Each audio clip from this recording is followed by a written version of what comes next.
அண்மைச் செய்தி. கோவை பெரியநாயக்கன்பாளையம் பகுதியில்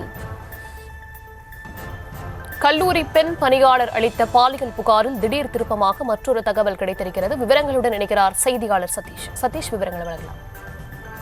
வணக்கம். கோவை பெரியநாயக்கன்பாளையம் அடுத்துள்ள பெட்டதாபுரம் பகுதியில் பார்த்தீங்கன்னா ஸ்ரீ சத்யகிரியின் கல்லூரி ஒன்று செயல்பட்டு வருகிறது. இந்த கல்லூரியில் முதன்மை கல்லூரி நிர்வாக அதிகாரியாக பிரசன்னன் என்பவர் பணியாற்றிட்டு வந்திருக்காங்க. அதே கல்லூரியில் பணியாற்றிட்டு வந்த ஒரு பெண் அந்த கல்லூரியிலேயே எம்இயும் படிச்சுட்டு இருக்காங்க.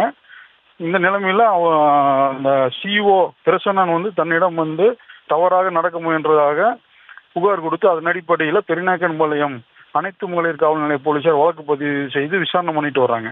இந்த நிலைமையில் அந்த கல்லூரியிலிருந்து இன்னைக்கு அங்கே நடந்த அந்த பர்டிகுலர் நாளில் நடந்த சிசிடிவி காட்சிகளையெல்லாம் அவங்க வெளியிட்டிருக்காங்க.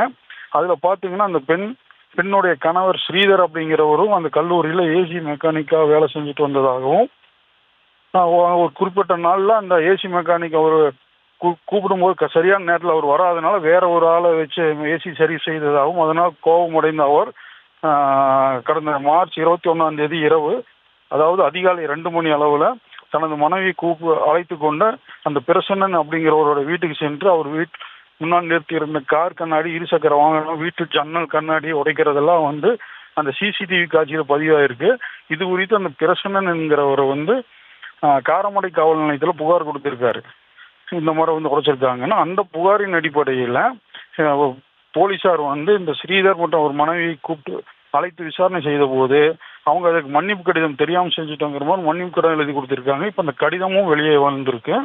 மேற்கொண்டு பார்த்தீங்கன்னா அந்த பெண் தன்னை மானபங்கம் செய்ததாக கூறிய அதே நாளில் பார்த்தீங்கன்னா அந்த பெண் கல்லூரி முடிந்து வீட்டுக்கு செல்லும் போது சக வேலை செய்கிற பணியாளர்களிடம் சந்தோஷமாக சகஜமான முறையில் ஹலோ பாய் போயிட்டு வர அப்படிங்கிற மாதிரி சொல்லிட்டு போகிற சிசிடிவி காட்சி வெளியே வந்திருக்கு. இது குறித்து கல்லூரியினர் கூறும்போது பார்த்தீங்கன்னா இது தவறான செய்தி இப்போ பரவப்பட்டிருக்கு, நாங்கள் இது குறித்து மேல்முறையீடு செய்துள்ளோம் அப்படின்னு தெரிவிச்சிருக்காங்க.